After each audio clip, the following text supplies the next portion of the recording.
Alright guys, welcome back.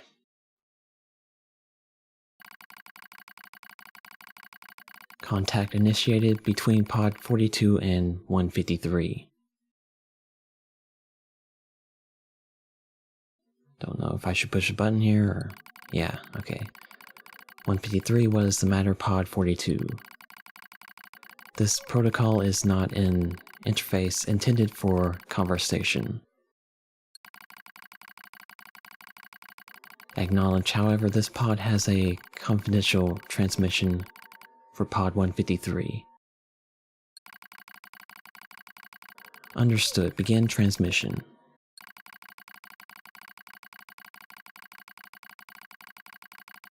An error has been detected in the transmission network between pod 42 and 153.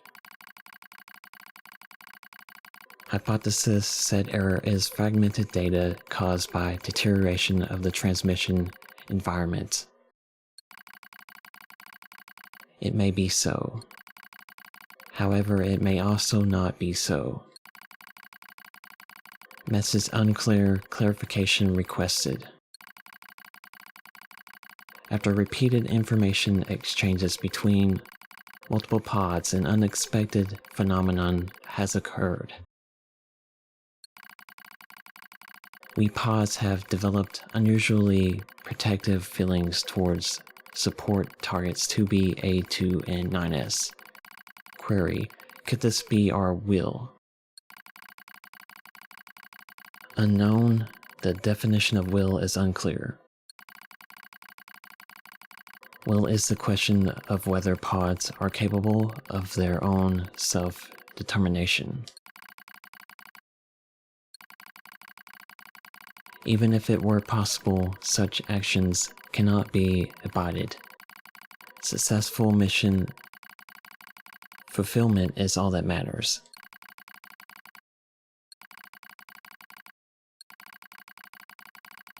Whatever the case, we tactical support units have a duty to see this through to the end. Duty, hey? You sound like an android just there. Agreed, but just as androids are influenced by humans, so are we tied to our creators. Perhaps. Pod 153. Do not die. The concept of death has no meaning to tactical support units. However, your expression of concern is appreciated. I also hope that you do not die. Pod 42. Yeah. Physical check complete. Memory check complete. Maintenance mode complete. Yorha Unit 9S. Activate. Good morning, 9S. Am I... Analysis. The enemy structural unit collapsed during battle. Unit 9S suffered damage from the fall and was placed in emergency suspend mode. Fall location was deemed too dangerous, thus said unit was transported to current location. All system checks and reactivation complete. Operator. Operator model 210 is deceased. Black box signal not found. Oh. Situation report. Tower access authentication key acquired. Alright, park access key. Hopefully I can figure out where to go here. The number of authentication keys have been acquired. The tower is now open for investigation. Good. Alright. Hopefully take a left here and climb up some ladder. So yeah, most of the times these videos are like one recording. Like the part 40 and part 41 will just be one recording. I'll edit them to make them two videos, but yeah. The game doesn't really have great stopping points at this point.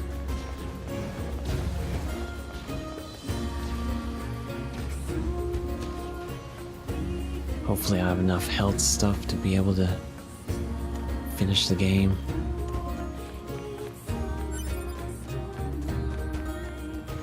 You figured we would like have to hack the outside ones first. But I don't know.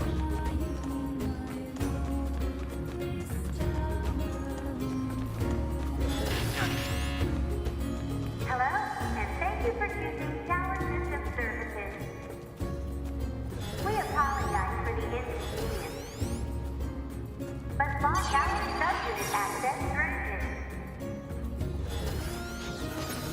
Yep.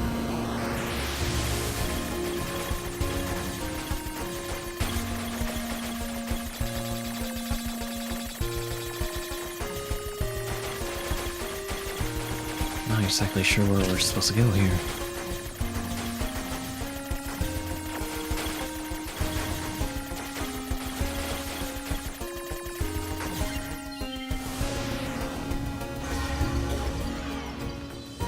Alright, that one's down, I guess. How much health stuff do I have? Like, plenty. Alright. Tower subunit access granted.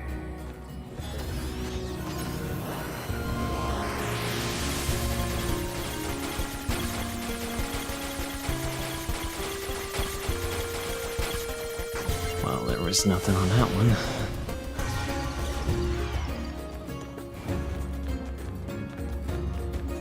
Guess there's birds flying above us. Tower subunit access granted.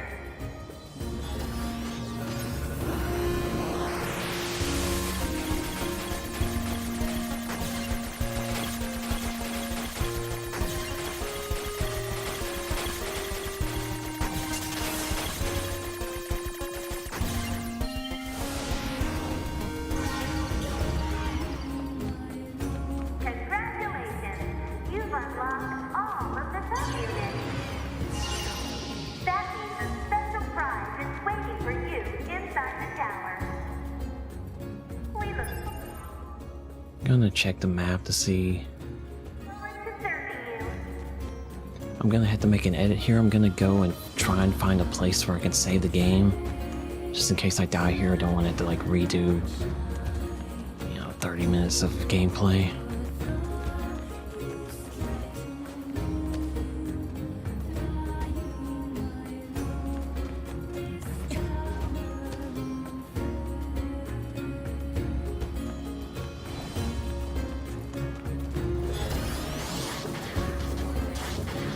Alert. Enemy caution level rising. Cause is most likely concern over Unit 9S gaining access to tower. Out of my way!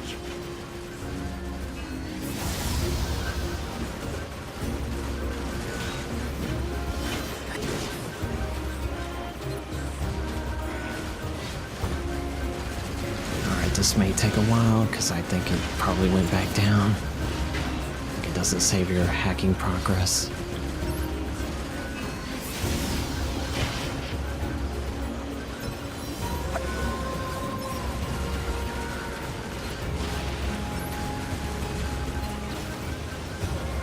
Damn it! What? It won't stop coming! Alert. Allied signal detected. Allies? Wait, you?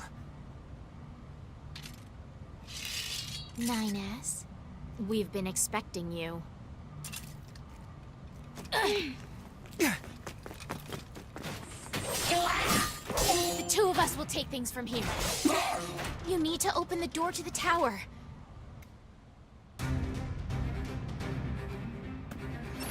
Devola? Popola? What are you doing here? Remember your promise? What are you talking about? Come on, 9S. Hack in while you can. None of this makes any sense! We'll explain everything once we're inside.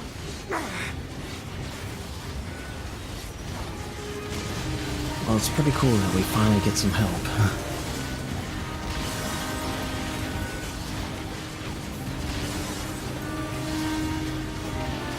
And they're a lot better than I am at finding those things. We've We've got this, 9S. You just focus on hacking.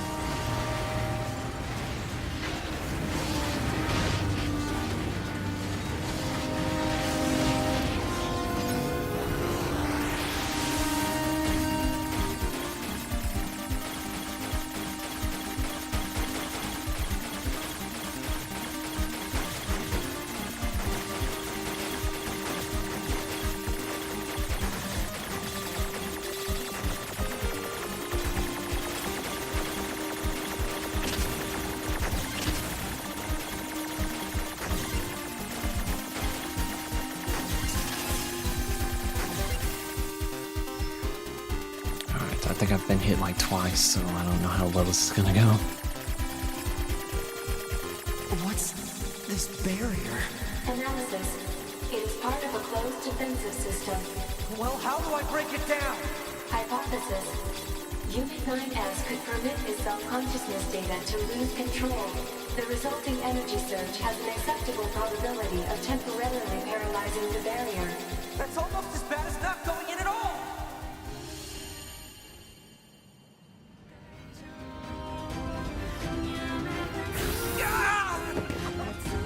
What happened? It's the barrier. Popola! No, don't! You can't do anything! The wall's got a self-closing Enough! algorithm! Devola and I, we have to atone for our sins no matter what! But if you do that, your circuits will... Devola! Right.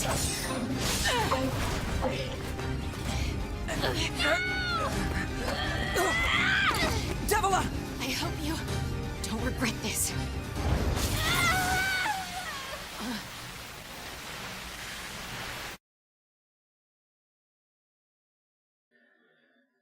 Well, you know we're getting close to the end when they have something like that happen.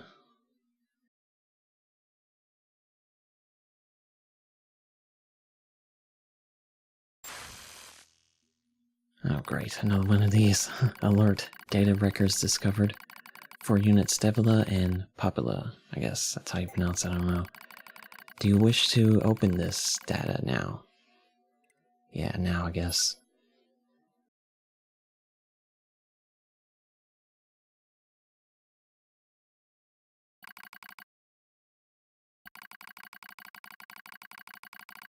A dusty wind kisses my cheeks. Buried in sand, we press forward, one step at a time. We have nowhere else to go, after all. Because our models, the Devola and Popola models, are defective. Record transitions in the project's initial phase. When first we woke, there were still people. They had flesh, egos, emotions, souls. And they issued us a single order, function as observers of Project Gestalt. This is the sole mission of the twin Devola and Popola models. It is the only reason we exist at all. We were the latest model, though many companions shared our appearance. There was a sparkle in all of our eyes, a sense of pride at having been entrusted with humanity's future.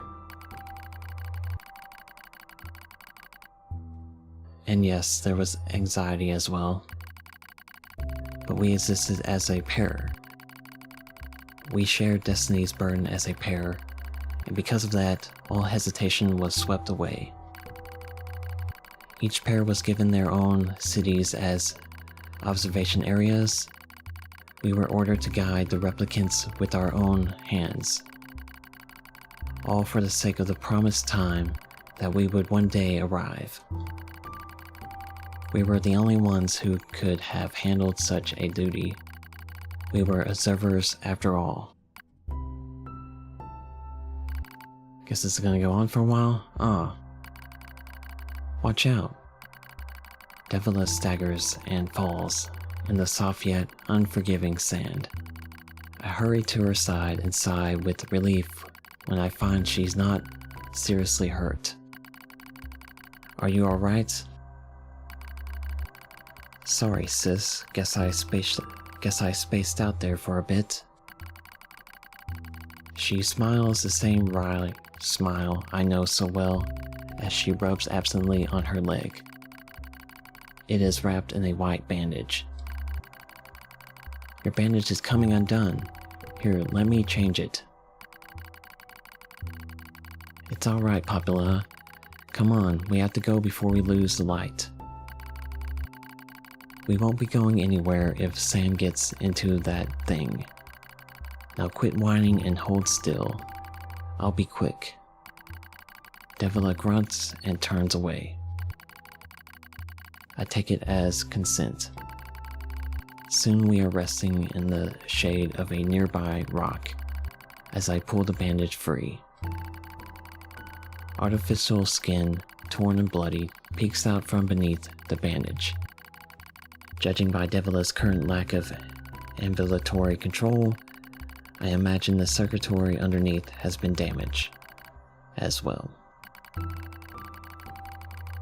Taking a deep breath, I check the circuitry to see if it can be repaired, replace the bandage, and hope for the best.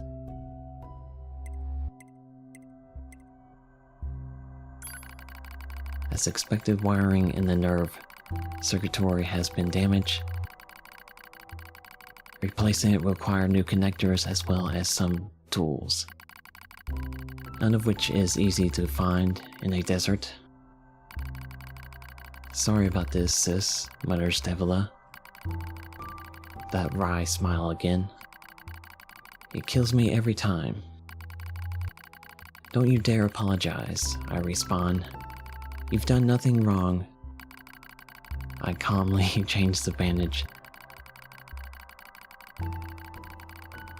trying not to let my worry show. I make it as tight as possible so no sand can slip inside. It's all I can do until I get the proper materials. But that's not going to be a tall order, considering our current condition. I'm sorry, sister. Okay, now you're apologizing. We both apologize while insisting the other's apology isn't necessary.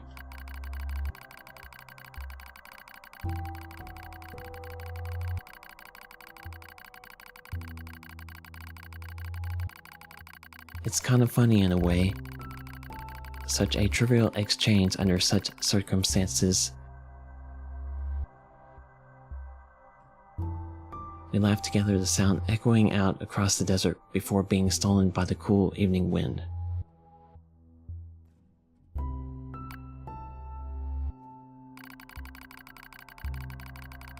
Report regarding the increase in relapses.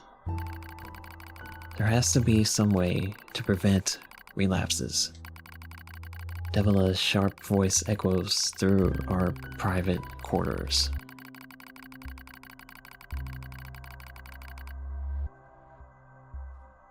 You must be quiet, sister. The replicants will hear.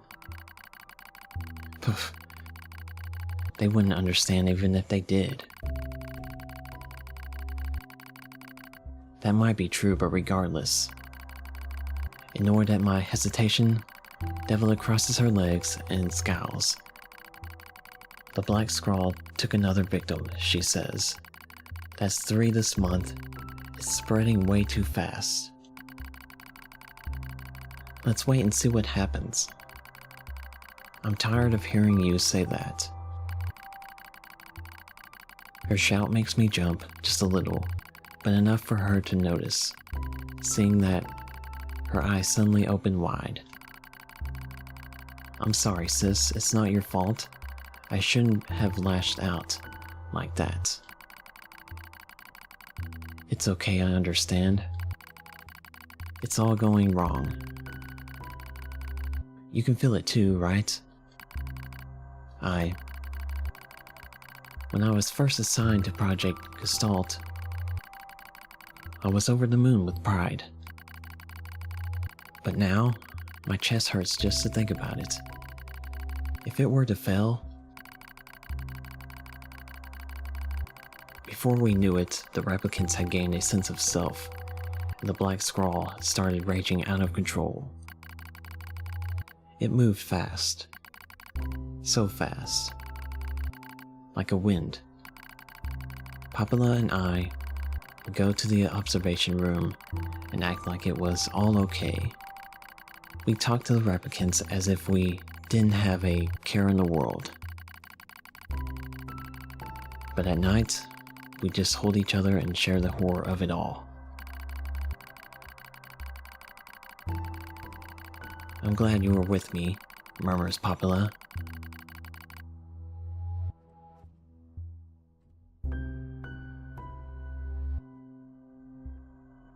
I couldn't have handled being an observer all alone. I've messed that up like 5 times reading that sentence. We were able to endure because we had each other, I reply softly. Did the humans see this coming? Is that why they made a twin model? Were they really so clever? Were they really so cruel? I couldn't have done this by myself. I would have descended into madness. I simply couldn't bear such a burden all alone.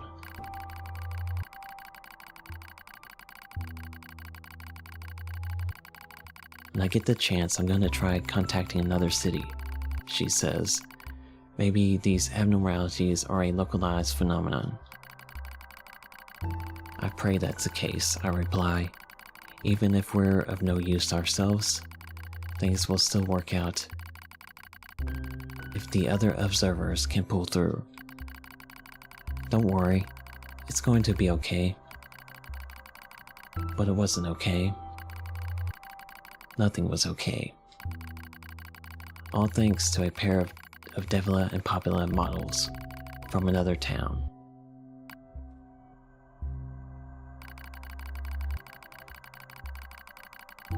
The wind rubs my cheeks, the sand graces my skin.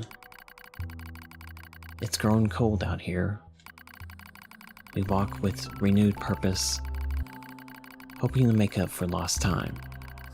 Devola loses her balance every now and then. It gets bad after a while. I slip myself under her arm so she won't fall again, and we press on. Is your leg alright?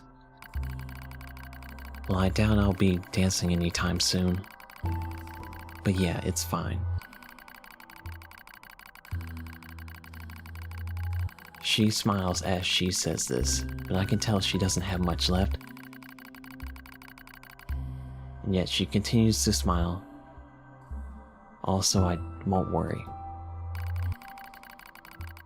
I remember when our resistance allies injured her leg. I was furious beyond fury. I wanted to scream and cry and lose myself in it. But then she smiled and all of that rage just drifted away. To think we have the same face, yet such different smiles.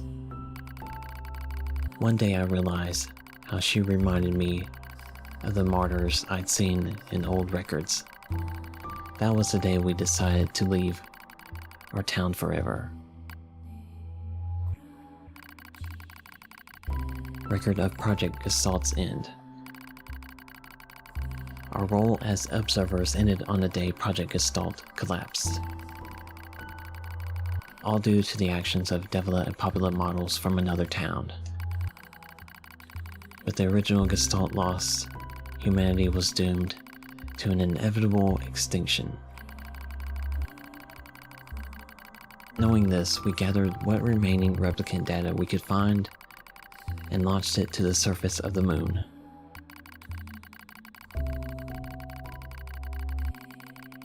And though success was as unlikely as finding a lost sand grain in the desert, we still had to attempt it.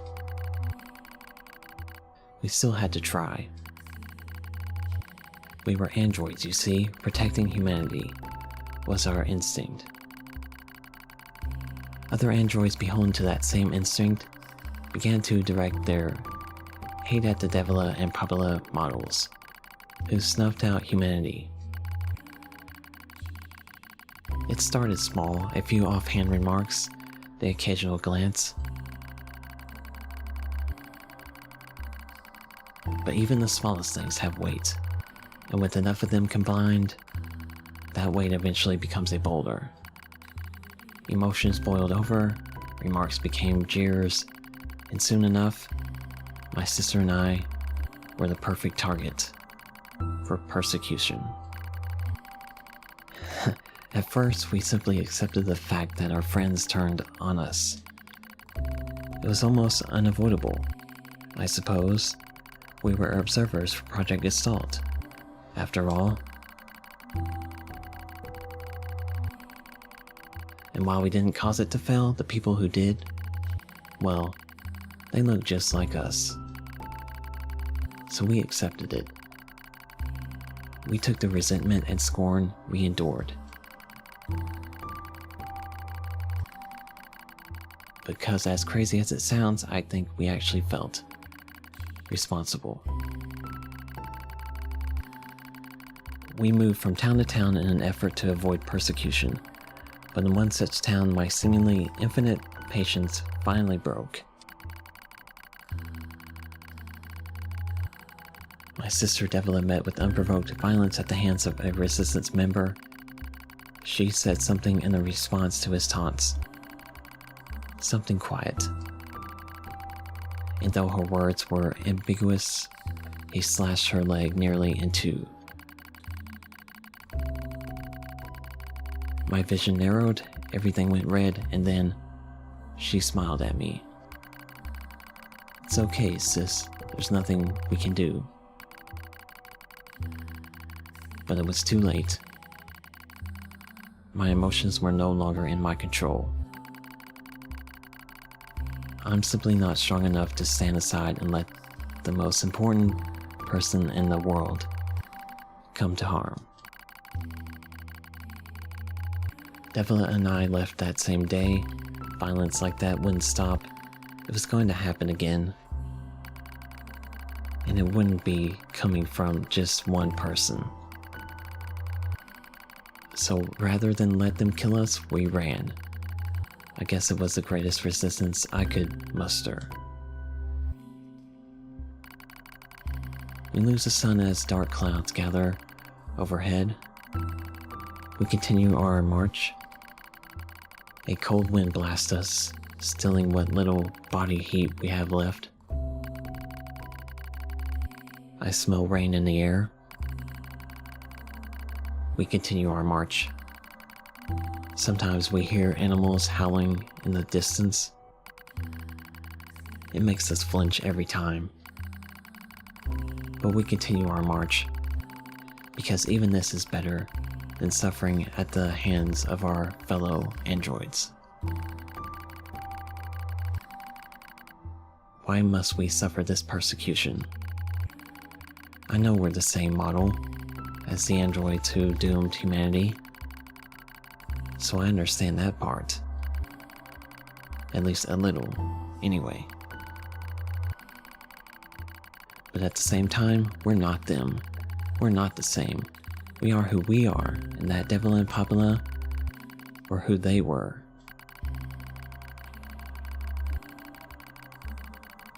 That's how I felt when I saw Devola being hurt. I wanted to shout it at everyone. I wanted to scream. As far as I'm concerned, there's only one Devola. And for her, there's only one me. No one can take the other's place. Rain falls from the sky. It stimulates our sensation nerves like cold needles. We need maintenance badly, but that's a pipe dream, I suppose. No android would dare help a pair of outcasts like us. Are you cold, Devola? I'm alright, as long as you're with me, sis. I feel the same. We press our bodies together to try and retain heat. It's cold now, much worse than the searing heat of midday. But we just smile at each other and keep pressing on.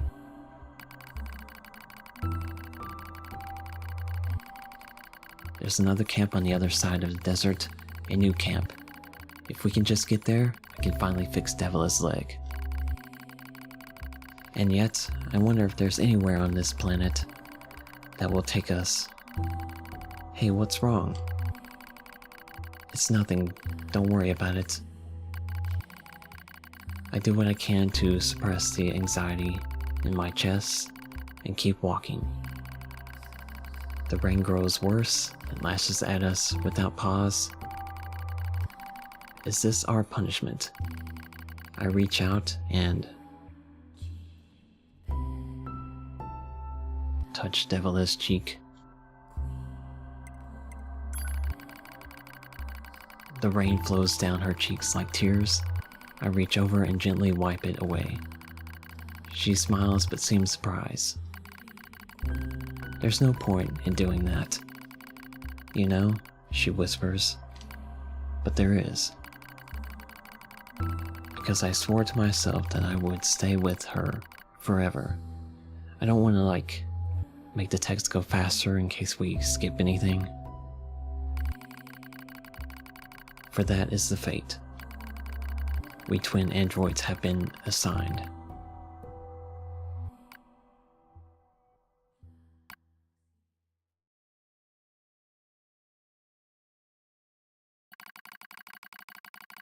Pod 153, the failure to manage the area resulted in the collapse of the Gestalt system, which led to the decimation of the human race. Due to the discovery of its instability, the twin system was removed from future android production designs. Following the incident, the Devola and Popola models were not dismantled. However, in order to prevent further unexpected behavior, they underwent a memory wipe. Furthermore, they were reprogrammed to generate constant feelings of guilt. Well, that's not good. That is all that remains from their personal record during the era in which they were referred to as administrators. I see. Query: why do the androids Devola and Popola seem to prefer death over surviving alone? There was a very high probability that at least one could have escaped. I hope you never have to understand. Affirmative. Alright guys, I'm gonna go ahead and end the video here. Why does this tower possess an entrance at all? All material transport takes place via aerial vehicles. It is irrational for an infiltration route to be so easily accessible. Hypothesis: entrance is a trap. Yeah, probably. I'm gonna go ahead and end the video here. Thanks for watching. There's a lot of reading, so I apologize for my reading being terrible, but anyways, see you next time, guys.